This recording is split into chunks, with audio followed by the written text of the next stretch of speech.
देश के लोकतंत्र को सशक्त और मजबूत बनाने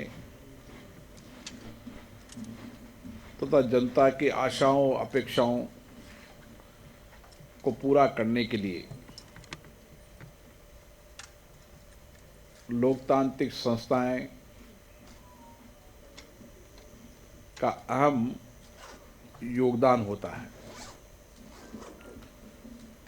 और लोकतांत्रिक संस्थाओं को हम और सशक्त बनाएं, मजबूत बनाएं, उनके कार्यक्रम पर व्यवस्थित रूप से नया स्वरूप दिया जाए, समय समय पर बदलते परिप्रेक्ष्य में इन संस्थाओं को जनता की अपेक्षाएं आकांक्षाओं के अनुरूप बना सके। इसके लिए समय समय पर पीठासीन अधिकारियों के सम्मेलन आयोजित होते रहे। एक अच्छी परंपरा है। 1921 में इस परंपरा की शुरुआत हुई थी शिमला से और 16, 17, 18 को फिर से शिमला के अंदर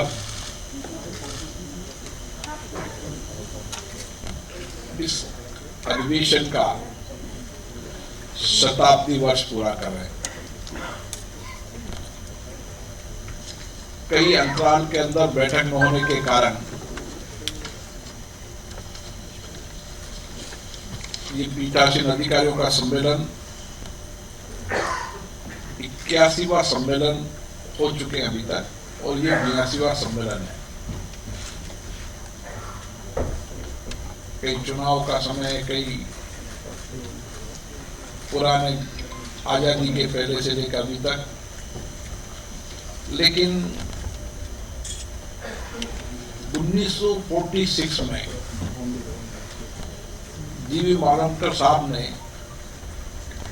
इसकी व्यापक पहल की कि हर वर्ष 2 या 3 दिन ये सम्मेलन आयोजित होने चाहिए। जब से ये परंपरा नियमित चलती आ रही है,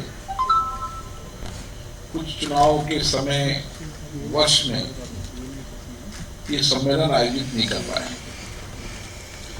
इन सम्मेलनों के अंदर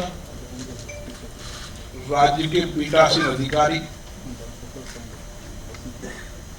विधानसभा और विधान परिषद के सभापति, राज्यसभा के उपसभापति और लोकसभा के अध्यक्ष पीठासीन सम्मेलन के अध्यक्ष हुआ करते हैं। इन विषयों पर समय समय पर हम लोकतांत्रिक संस्थाओं के कार्यक्रम पर, उनमें व्यापक परिवर्तन करने पर चर्चा करते हैं और इस 82 सम्मेलन के अंदर अलग अलग राज्यों में जो चर्चा हुई, संवाद हुई, आपसी सहमति बनी, कुछ संकल्प लिए गए, उससे देश के अंदर लोकतंत्र और प्रजातंत्र की संस्थाओं को हमने सशक्त किया, मजबूत किया है, जनता के प्रति जवाबदेह बनाया है, शासन जिम्मेदार हो, प्रशासन पारदर्शिता हो, जनप्रतिनिधियों को व्यापक अधिकार मिले। ऐसे कई निर्णय सम्मेलन के माध्यम से हुए। विशेष रूप से सम्मेलन के अंदर जो जनप्रतिनिधि है, उनके कार्यक्रम को और व्यवस्थित बनाया जाए,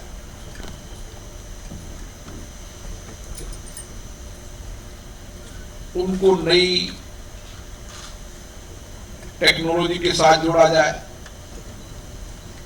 उनको और फैसिलिटेट किया जाए ताकि वह सदन में जनता की भावनाओं को भी रख सकते और कानून बनाते समय भी व्यापक विचार विमर्श कर सके। इसमें कई अधिवेशन ऐसे हैं जो हमें यादगार बताते हैं। 2001 में एक ऐसा ही सम्मेलन हुआ था जिसमें संसद के सभी दल के नेता थे, सभी राज्यों के मुख्यमंत्री, संसदीय कार्य मंत्री, प्रतिपक्ष के नेता। 2001 में भी जो विषय आपके मन में है कि सदनों में अनुशासन हो, शालीनता हो, संयम हो, उसके बारे में एक व्यापक चर्चा संवाद हुए और कई विषयों पर सभी दलों ने एक मत होकर राय व्यक्त की कि सदनों में शालीनता, अनुशासन को बनाए रखना चाहिए और अपनी बात सदनों के माध्यम से प्रभावी तरीके से कहना चाहिए। इसी तरीके से इन सम्मेलनों के अंदर दल बदल कानून जो बना, वो दल बदल कानून बनाते समय भी इस सम्मेलन ने समय समय पर इस बात पर चिंता की थी कि रेजुलेशन लिए, उसके आधार पर दल बदल कानून बने। उसी तरीके से सदनों की कार्रवाई डायरेक्ट लाइव हो, उसके बारे में भी इसी सम्मेलनों में चर्चा हुई, संकल्प लिए गए और उसके बाद सभी राज्यों में, एक दो राज्यों को छोड़कर बाकी सब राज्यों के अंदर किसी न किसी माध्यम से सदन की कार्रवाई को डायरेक्ट लाइव किया गया। इसी तरीके से इस सम्मेलनों के अंदर, आप जब इस सम्मेलन को मैंने पहुंचाया, सीडी और पहुंचा दूंगा आपको, इस सम्मेलन के अंदर कमेटी सिस्टम को प्रभावी बनाने पर ये संसदीय समितियां राज्यों की या संसद की संसदीय समितियां प्रभावी हो, एक मिनी संसद के रूप में काम करें, इसके लिए भी इसी सम्मेलन के अंदर व्यापक चर्चा हुई थी। इसी तरीके से समय समय पर एक प्लेटफॉर्म पर राज्यों की विधानसभा की कार्रवाई, लोकसभा की कार्रवाई हम आईटी के एक प्लेटफॉर्म पर ला सके, उसके बारे में भी समय समय पर व्यापक चर्चा संवाद हुआ था। कई नियमों, प्रक्रियाओं के बारे में भी चर्चा हुई। राज्यों ने भी उन नियम प्रक्रियाओं को अपने अपने राज्यों में स्वायत्तता के आधार पर उन्होंने अपने नियमों में परिवर्तन किया। कुछ विषय हैं जो इसमें निर्णय हुए लेकिन एग्जीक्यूट नहीं हो पाए। तो ये जो सम्मेलन शिमला में हो रहा है, इस सम्मेलन के अंदर हम दो विषयों पर विशेष रूप से चर्चा करेंगे। एक, शताब्दी वर्ष में हम उन निर्णयों की समीक्षा और उन निर्णयों को जो एग्जीक्यूशन नहीं हुए, आज की परिस्थिति में अगर वह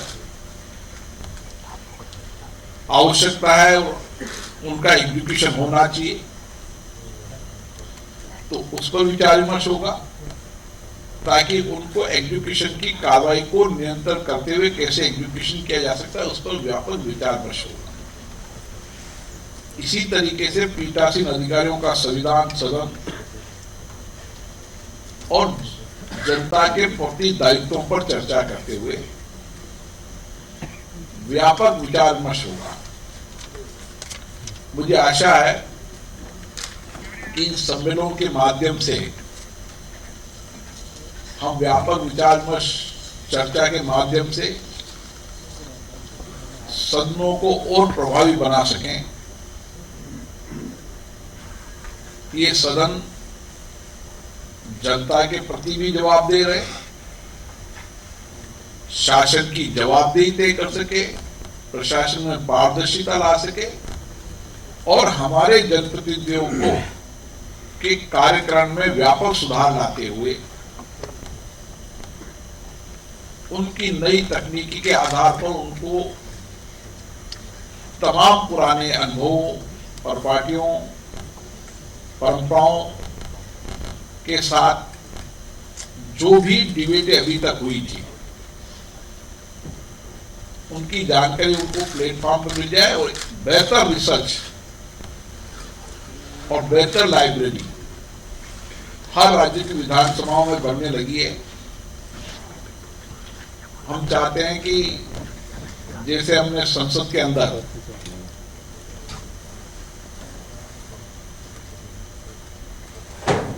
ट्वेंटी 4/7 कभी भी माननीय सदस्य किसी भी विषय पर रिसर्च के डॉक्यूमेंट मांग सकता है, उसके लिए सुविधाएं दिए। लाइब्रेरी की किताबें उसकी घर तक डिलीवरी करने का काम हमने शुरू किया है। विधेयकों, बिलों पर संसद में चर्चा होने के पहले उन पे हमने समय समय पर एक्सपर्टों की द्वारा उन बिलों पर लोगों को एक्सपर्टाइजेशन के राय देना शुरू किया। और उसी तरीके से कमेटी के अंदर भी कमेटी की मीटिंग के पहले जिन मुद्दों पर, विषयों पर चर्चा होनी है उन विषयों पर एक्सपर्ट के द्वारा उनको जानकारी दी जाती है ताकि वो कमेटी के अंदर भी ठीक तरीके से अपने विषयों को प्रभावी तरीके से रख सके। ये भी हमने एक नई शुरुआत की है। हम चाहते हैं कि सभी राज्यों की विधानसभाएं भी इसी तरीके से अपने अपने राज्यों के अंदर वहां की पुरानी प्रोसीडिंगों को, वहां के पुराने रिकॉर्डों को डिजिटलाइजेशन करें और एक प्लेटफॉर्म पर लाए। आने वाले समय के अंदर संसद के अंदर हम 1857 से बाद जो भी हमारे पास रिकॉर्ड है उन रिकॉर्ड को मेटा डेटा में डाल रहे हैं। हिंदी, इंग्लिश दोनों वर्जन में वो उपलब्ध होंगे। ऐसे कई कार्य हम कर रहे हैं जिसकी जानकारी समय समय पर पीठासीन अधिकारियों के सम्मेलन में भी दी जाती है। ये सम्मेलन अलग अलग राज्यों में हुए हैं। कई विषयों पर 8-9 सम्मेलनों पर चर्चा हुई है। कई विषयों पर 5-6 सम्मेलनों पर चर्चा हुई है। कई विषयों पर उसका एग्जीक्यूशन भी सही समय पर हुआ है। मुझे आशा है कि आने वाले समय के अंदर हम देश की लोकतांत्रिक संस्थाओं को सशक्त बना देंगे, मजबूत बना देंगे, जनता के प्रति जवाबदेह बना देंगे और इस पीठासीन अधिकारी सम्मेलन में हम 100 वर्ष के कार्य योजना बना देंगे कि लगातार इस बैठक में हम 100 वर्ष तक हमारे सदन कैसे चलनी चाहिए, क्या क्या चुनौतियां हमारे सामने हो सकती हैं। उन चुनौतियों की, भावी चुनौतियों को देखते हुए हम इस सम्मेलन में कार्य योजना बनाएंगे और अगले सम्मेलन तक उनको एग्जीक्यूट करने की कार्य योजना बनाएंगे। तो मुझे लगता है कि हम एक बेहतर तरीके से इन संस्थाओं को सशक्त कर पाएंगे, मजबूत कर पाएंगे और पीठासीन अधिकारियों की इस सम्मेलनों में व्यापक चर्चा होती है, संवाद होती है, क्योंकि हर राज्यों को स्वायत्तता है लेकिन संसद लोकतांत्रिक संस्थाओं की सर्वोच्च संस्था है। इसलिए हमारी ज्यादा जिम्मेदारी बन जाती है कि हम मार्गदर्शन की भूमिका के अंदर रहें, हर चीज का एक मॉडल कंडक्ट बायलॉज बनाए और जो राज्य उसको उचित समझता हो अपनी सुविधाओं के अनुसार उसको लागू करे। ये हमने व्यापक कार्य योजना बनाई। मुझे लगता है कि बहुत बेहतर परिणाम इसके अभी तक आए हैं। और आपके भी अमूल्य सुझाव होंगे, क्योंकि आपका भी नियमित रूप से इन संस्थाओं से लगातार संपर्क रहता है। आपके अमूल्य सुझावों को भी हम शामिल करेंगे। देश और दुनिया की जितनी भी संसदें हैं उनके एक्सपर्टों के भी सुझाव लेंगे, और भारत दुनिया का सबसे बड़ा लोकतंत्र है, उस लोकतंत्र में और कैसे जवाबदेही बना सकते हैं। जो अच्छे संसदों के जो अच्छे कार्यक्रम होंगे, अच्छी कार्रवाइयां होगी, उसको भी हम हमारे लोकतंत्र, हमारे सिस्टम, हमारी भौगोलिक स्थिति, हमारी विशेषता, हमारी बहुदलीय व्यवस्थाएं, उनके अनुसार हम उनके अच्छे सुझावों को भी अपनाने की कोशिश करेंगे ताकि बेहतर संस्था बना सके।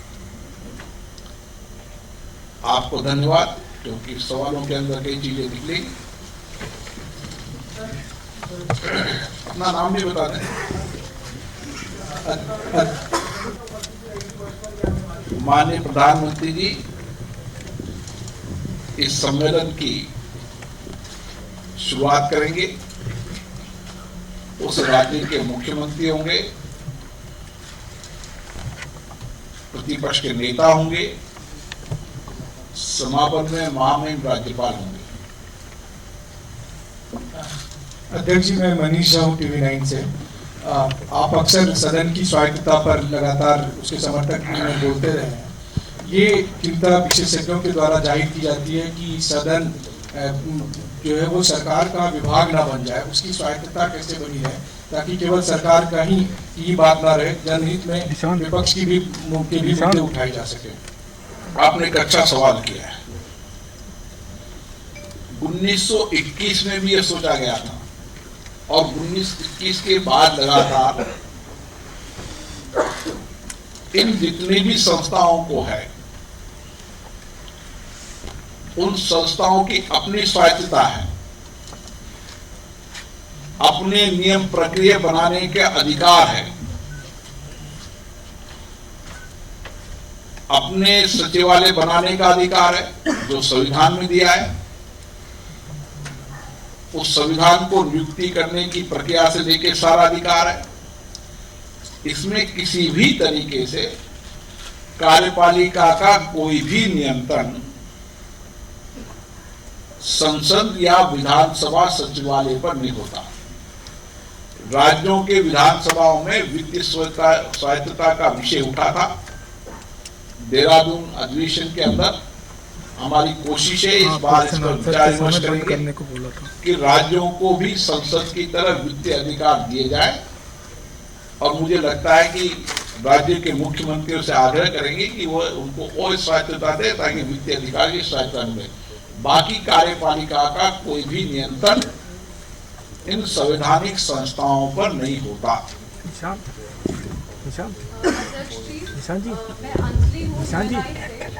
अभी यूएनआई से हूँ। आपने अभी डिसिप्लिन की बात की और ऑर्डर रहे हाउस में, इसके बारे में बात की।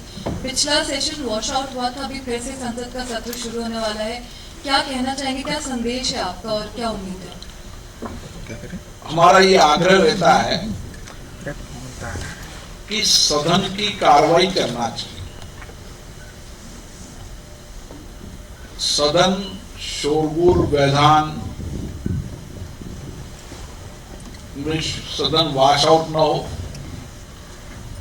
ये हमारी हमेशा चिंता रही है।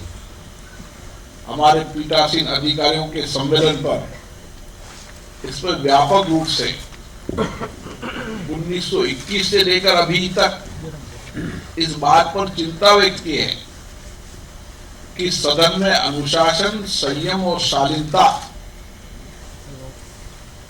ये हमारा सबसे प्रमुख मुद्दा रहता है।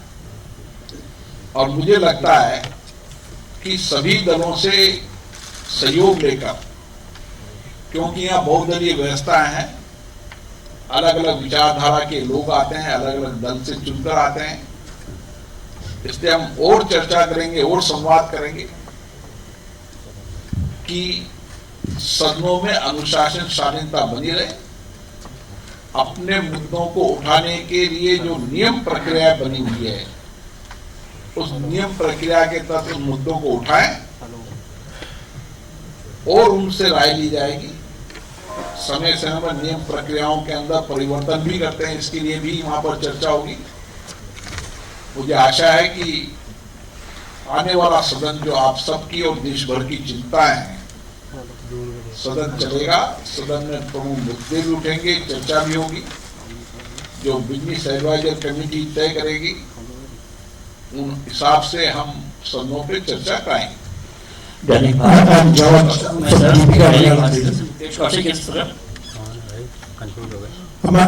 question is in continuation with the same question. There are so many issues like Pegasus, farmers issue, price rise. Can you assure that there will be discussion if opposition comes out with the notice? देश के अंदर प्रमुख मुद्दों पर चर्चा हो, संवाद हो। इन सारे मुद्दों पर चर्चा संवाद के लिए बिजनेस एडवाइजरी कमेटी की मीटिंग होती है। उस बिजनेस एडवाइजरी कमेटी के अंदर सभी दल के प्रतिनिधि होते हैं। वहां पर चर्चा होती है कि कौन से मुद्दों को कब लिया जाए, और उस चर्चा में जो निर्णय होता है स्पीकर का वो काम होता है कि जिन मुद्दों पर चर्चा पे सरकार प्रतिपक्ष की सहमति बन जाए उस पर सदन पर कार्रवाई चलाए, क्योंकि पीठासीन अधिकारी किसी मुद्दों पर सदन निर्णय नहीं कर सकते जब तक कि कोई माननीय सदस्य अपने नियमों के तहत आता है और नियम प्रक्रियाओं के तहत आता है। उसका अधिकार सदन के पीठासीन अधिकारी का होता है कि वो उसको अलाउ करे। लेकिन जो मुद्दे हैं उन पर कब क्या चर्चा होनी चाहिए, किस विधेयक पर कितने घंटे चर्चा होनी चाहिए, कब कब चर्चा होनी चाहिए, बिजनेस एडवाइजरी कमेटी में तय होता है। फिर बिजनेस एडवाइजरी कमेटी की कार्रवाई सदन के पटल पर की जाती है और फिर वो सार्वजनिक। अध्यक्ष जी, दैनिक भास्कर से मुकेश कौशिक हूं मैं, इधर आपके लेफ्ट साइड में। ये कितनी विधानसभाओं में दल बदल के जो विधायकों के मामले हैं वो पीठासीन अधिकारियों के पास लंबित हैं? क्या इस वाले सेशन में आप इस पर कोई टाइम बाउंड उनको करेंगे कि वो पूरे 4-4 साल 5-5 साल विधानसभा में ये इशू खिंचते रहते हैं और फिर सरकार दल बदल का मतलब खत्म हो गया है? सेकंड, दूसरा सवाल मेरा ये है कि अभी 2 महीने पहले आपको अधीर रंजन चौधरी ने पत्र लिखा कि पूरी 17वीं लोकसभा बीतती जा रही है और कोई डिप्टी स्पीकर नहीं बना है। उसके बारे में आपने क्या जवाब भेजा है उनको? दल बदल कानून के लिए पिछली बार 2019 के अंदर देहरादून के अंदर सम्मेलन आयोजित हुआ था। उस दल बदल कानून में पीठासीन अधिकारियों के अधिकार सीमित किए रखे जाए, ऐसा सभी पीठासीन अधिकारियों का मानना था। और सभी पीठासीन अधिकारियों ने कहा कि दल बदल कानून में पीठासीन अधिकारियों का असीमित अधिकार है, जिससे कि हमारी पारदर्शिता और हमारी निर्णय करने के अंदर स्पष्टता न हो पाती है। इसलिए इस दल बदल कानून के अंदर भी जो जो संशोधनों की आवश्यकता है उस पर चर्चा होना चाहिए। और इसीलिए 2019 के अंदर उस दल बदल कानून पर सभी पीठासीन एक मत एक राय से बने कि हमारे असीमित अधिकारों को सीमित किया जाए। जो मुकेश जी आपकी भावना है उसी भावनाओं को पीठासीन अधिकारी भी मानते हैं और उस पर उस कमेटी की रिपोर्ट आ चुकी है। अब इस कमेटी को अभी शताब्दी वर्ष जब शिमला में हो रहा है तो कमेटी पर रिपोर्ट को रखी जाएगी और उस पर सर्वसम्मति बनने के बाद हम सरकारों से आग्रह करेंगे कि जो जो खंड में परिवर्तन होना चाहिए उन सुझावों पर सरकार दल बदल कानून के तहत नया कानून लाए।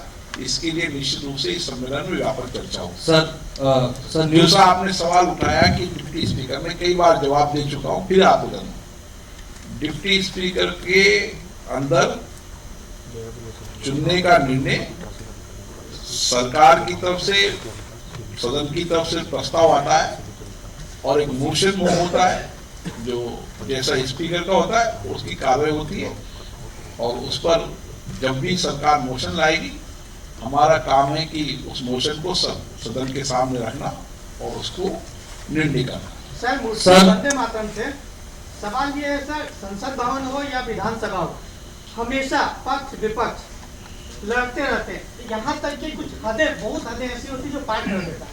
क्या इसके खिलाफ कोई कानून बनाएंगे आप, ताकि इस तरह की हंगामा ना हो?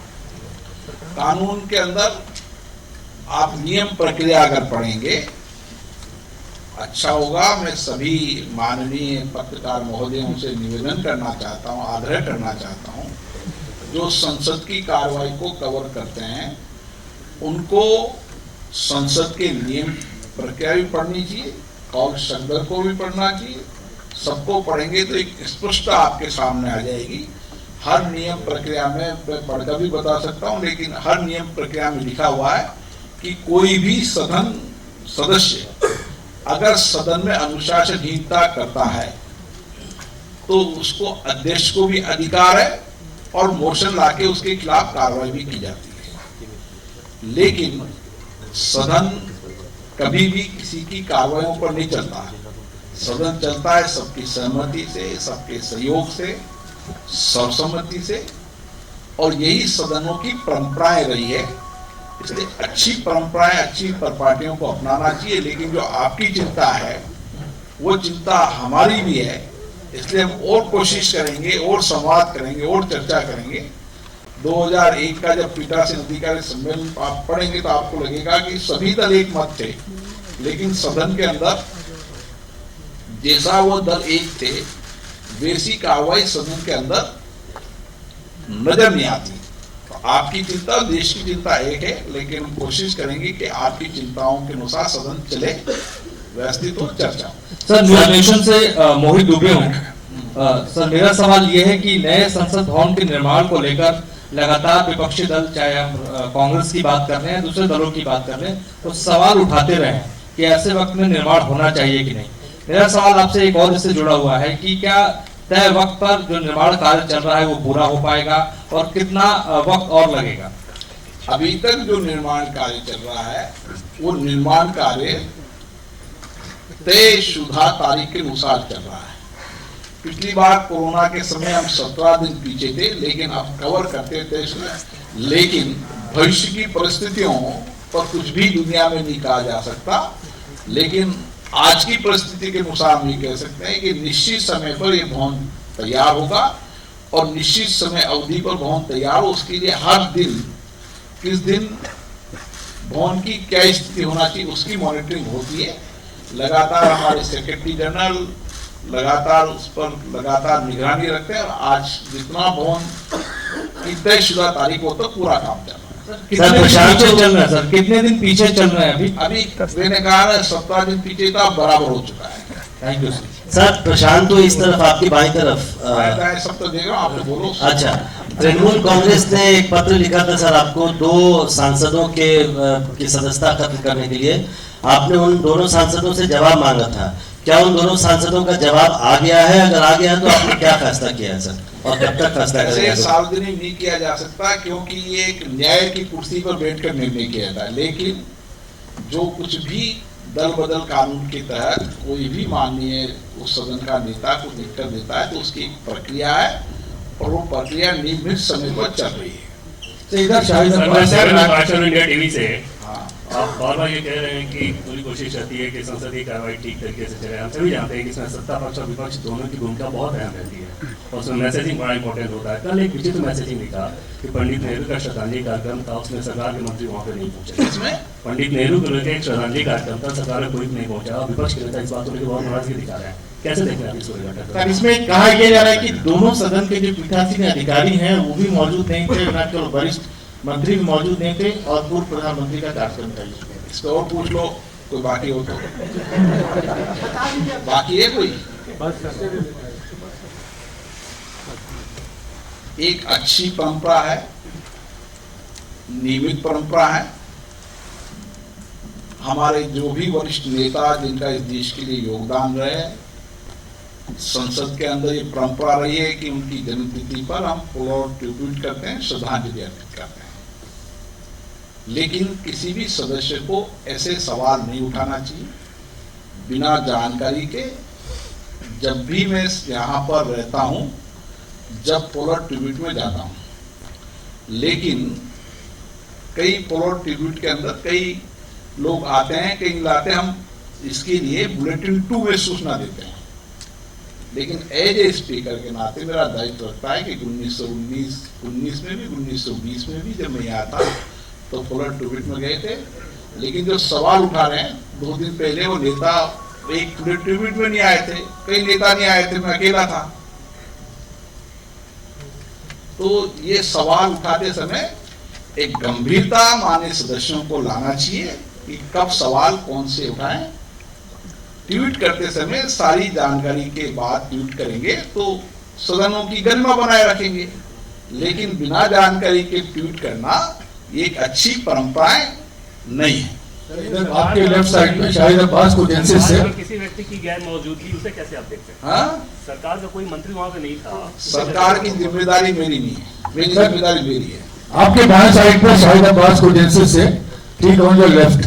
आपके बाएं तरफ सर, ये अब क्योंकि विंटर सेशन स्टार्ट होने जा रहा है और लगता है कोविड की सिचुएशन नियंत्रण में है और नॉर्मल तरीके से दोनों हाउस चलेंगे, तो अब क्या जो जर्नलिस्ट जिस पैमाने पे पहले रिपोर्ट किया करते थे उसी पैमाने पे ही उनको आप फैसिलिटेट करेंगे रिपोर्टिंग के लिए? सदन के समय भी आपने जब सवाल उठाए थे तो हमने सभी माननीय जर्नलिस्टों को वहां पर अलाउ किया था।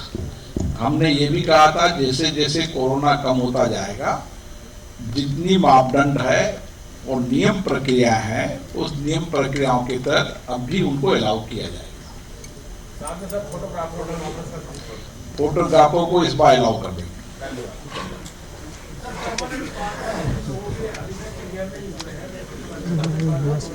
ये प्रेस कॉन्फ्रेंस का विषय नहीं है। चलो आगे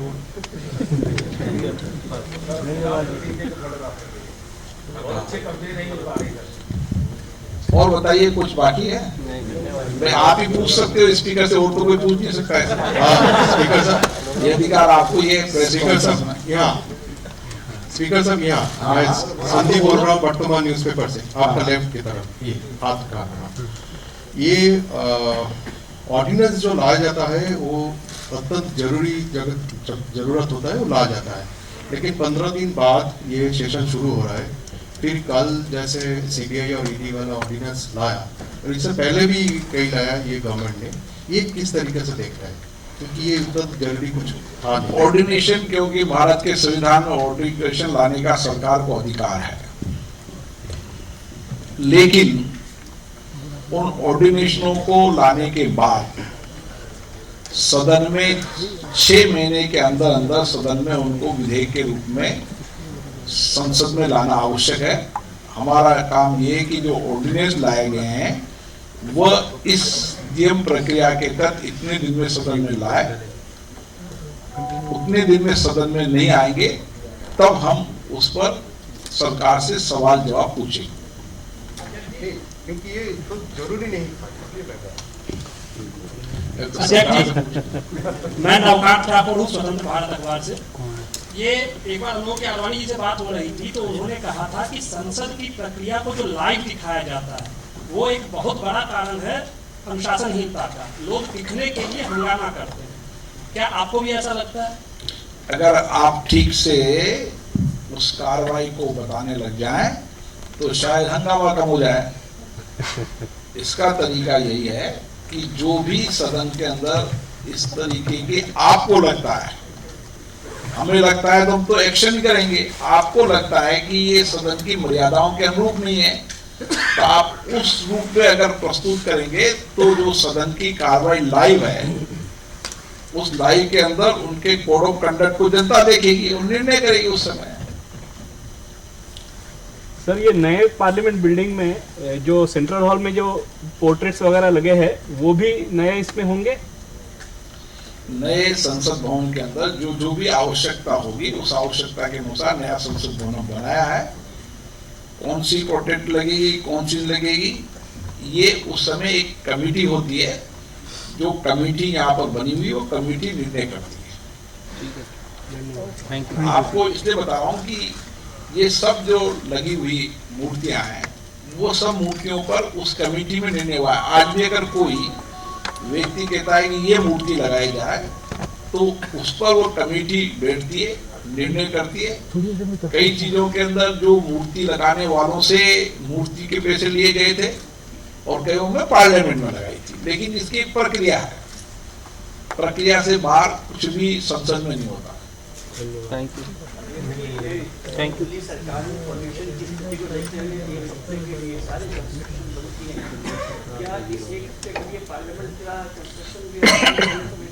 जो भी नियम प्रक्रियाएं हैं, जो रूल्स है, उन रूल्स को संसद भी लागू करती है और सभी के लिए एक समान अधिकार है। इसलिए कौन सा रूल्स है, क्या है, कब लागू होना है, ये रूल्स लागू होता है। नहीं, मेरे को पता नहीं है। रूल्स है और रूल्स पार्लियामेंट में लागू होता है नहीं होता है, उसकी हमारा एडमिनिस्ट्रेशन देखता है। आपके बगल में सेक्रेटरी जनरल है, उनकी तरफ से कोई नहीं तो हम देखेंगे ना, रूल्स की कॉपी देंगे, एग्जामिन करेंगे क्या लिए क्या है, तो इसमें परिधि में क्या क्या एग्जामिन, क्या क्या लगना चाहिए, क्या क्या सुरक्षा के इंतजाम होने चाहिए। लेकिन पोल्यूशन के बारे में मैं इतना कह सकता हूं कि हमने इस बिल्डिंग के अंदर कंस्ट्रक्शन की वजह से पोल्यूशन मापदंडों के नीचे रहे, ये हमारी जिम्मेदारी है। और कंस्ट्रक्शन चलते समय हमने विभाग को भी और कंस्ट्रक्शन एजेंसी को भी लिखित में पाबंद कर रखा है कि वह दिल्ली में उन मानकों के ऊपर जो मानक तय हैं, दिल्ली के उस सड़क बाहर निकलने के बाद भी उसको ही बिल्डिंग के अंदर, कंस्ट्रक्शन के अंदर भी वही नियम लागू रहे। ऐसा नहीं हो कि सड़क के बाहर पोल्यूशन इतना है, सड़क के अंदर पार्लियामेंट में पोल्यूशन ज्यादा, ये नहीं होने देंगे। पोल्यूशन की शर्तों को हम मानेंगे, लेकिन तय नियमों के तहत। ये हमने पहले से ही तय कर दिया कि इसकी वजह से पोल्यूशन नहीं, उसके वहां मीटर लगा हुआ है, हम चेक कर देते हैं। Sir, I am Pranav Prakhar from Vision Television. I just want to find out if all the parliament members are vaccinated for COVID, all the two vaccines that were to be administered.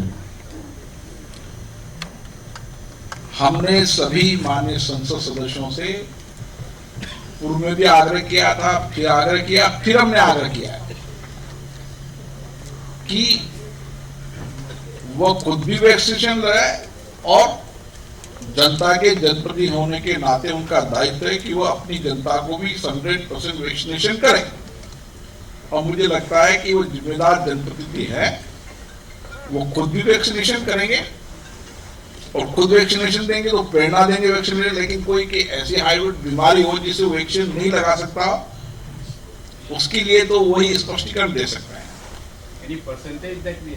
Percentage ये है कि 100% के करीबन 2-5 होगा जिनके व्यापक नहीं लगाने का कोई कारण होगा। बाकी हमारे पास जो सूचना है उसके अनुसार 100% वैक्सीनेशन है। और कोई सवाल? पूरा सदन की तरफ पूरा सवाल हो गया? धन्यवाद सर।